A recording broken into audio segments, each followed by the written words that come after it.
విజయవాడ వరద బాధితులకు అండగా ఎమ్మెల్యే బండారు సత్యానందరావు ఆపదలో ఉన్న సాటి మనుషులకు ఆపన్నహస్తం అందించడమే మానవత్వానికి అర్థమని కొత్తపేట శాసనసభ్యులు బండారు సత్యానందరావు అన్నారు. విజయవాడ వరద బాధితులకు అందించేందుకు వీలుగా గురువారం ఎమ్మెల్యే బండారు సత్యానందరావు, యువ నాయకులు బండారు సంజీవ్ ఆధ్వర్యంలో నిత్యావసర వస్తువులను డాక్టర్ బిఆర్ అంబేద్కర్ కోనసీమ జిల్లా కొత్తపేట నియోజకవర్గం పరిధిలోని మండల కేంద్రమైన రావులపాలెం క్యాంపు కార్యాలయం నుంచి విజయవాడకు పంపించారు. ఇందులో భాగంగా 10 టన్నుల బియ్యం, 7 టన్నులు కూరగాయలు, 10,000 వాటర్ బాటిల్స్, 20,000 వాటర్ ప్యాకెట్లు, 2,000 పాల ప్యాకెట్లతో కూడిన సుమారు 10 లక్షల రూపాయలు విలువ చేసే నిత్యావసర సరుకులను పంపించడం జరిగిందని తెలుగుదేశం పార్టీ నాయకులు తెలిపారు. వరద బాధితులు సహాయార్థం దాతృత్వం చాటుకున్న దాతలు రైస్ మిల్లర్స్ అసోసియేషన్, మడికి శ్రీ అభయ ఆంజనేయ అంతర్జాతీయ కూరగాయల మార్కెట్ అసోసియేషన్, ఇటుకబట్టి యూనియన్ వారిని ఎమ్మెల్యే బండారు సత్యానందరావు అభినందించారు. ఈ కార్యక్రమంలో కూటమి నాయకులు తదితరులు పాల్గొన్నారు.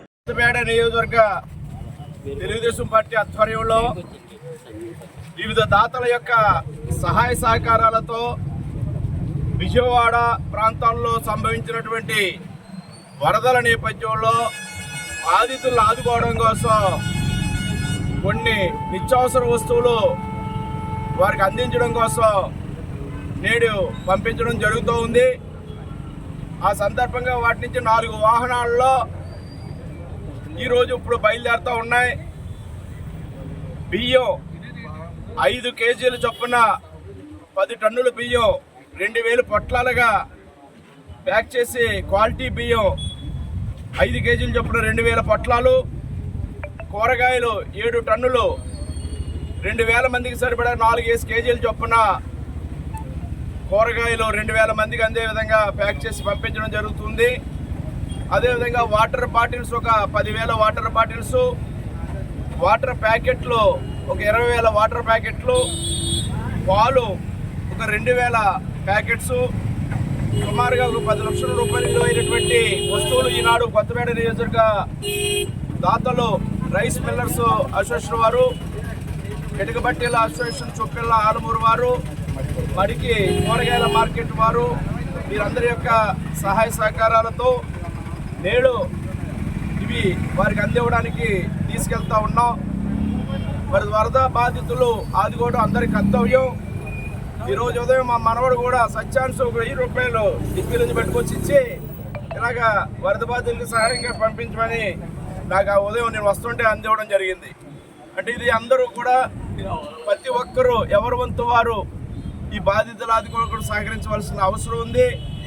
గతంలో కూడా మన ప్రాంతంలో ఇలాంటి పరిస్థితులు తలెత్తినప్పుడు ప్రపంచవ్యాప్తంగా అందరూ కూడా తరలి వచ్చి కోనసీమ హరికేన్ లేదా వరదలు తుఫాన్లు సంభవించినప్పుడు అనేక మంది ఆదుకోవడం జరిగింది. ఇప్పుడు కూడా మన పక్క ప్రాంతం విజయవాడలో జరిగిన ఈ యొక్క వరద ప్రభావం వల్ల దెబ్బతిన్న వారిని ఆదుకోవడం కోసం ప్రతి ఒక్కరూ ఎవరి వంతు సహాయ సహకారాలు వారు అందించాలని ఈ సందర్భంగా కోరుకుంటూ త్వరగా ఆ వరద బారిన చంద్రబాబు నాయుడు గారు, పవన్ కళ్యాణ్ గారు, మొత్తం ప్రభుత్వ యంత్రాంగం మొత్తం వార్ ఫుడ్స్ మీద యుద్ధ ప్రాతిపదికన అధికార యంత్రాంగాన్ని అంతా కూడా అక్కడ మోహరింపజేసి పరిస్థితులన్నీ యథాస్థాయికి తేవడం కోసం ఎన్ని విధాల కృషి చేయాలో అన్ని విధాలా కూడా కృషి చేయడం జరుగుతూ ఉంది. కేంద్ర ప్రభుత్వం సహాయం కూడా తీసుకున్నారు. ఎన్డీఆర్ఎఫ్ బృందాలు వచ్చాయి. నిజంగా చాలా దారుణమైన సంఘటనలు, మంచినీరు ఫుడ్ కూడా అందకుండా వరద ముంచెత్తింది. దాన్ని అనేక రకాలుగా డ్రోన్ల ద్వారా కానీ, హెలికాప్టర్ల ద్వారా కానీ, ఎన్డీఆర్ఎఫ్ బృందాల ద్వారా కానీ అన్ని విధాలా కూడా టెక్నాలజీని ఉపయోగించి చంద్రబాబు నాయుడు గారు ఈనాడు వారికున్న అనుభవం ఇక్కడ అనేక సార్లు హుదూద్ కానీ ఎక్కడ దేశంలో వరదలు సంభవించిన చంద్రబాబు నాయుడు గారి గైడెన్స్తో చేసిన సంఘటన కూడా మనకు తెలుసు.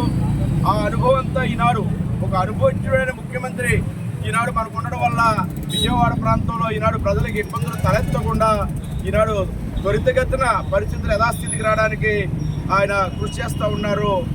అందరం కూడా భాగస్వాములు కావాలని ఆ వరద బాధితులందరూ కూడా సంఘీభావం ప్రకటిస్తూ ఈ సహాయాన్ని ఈరోజు మేము వారికి పంపిస్తూ ఉన్నాం.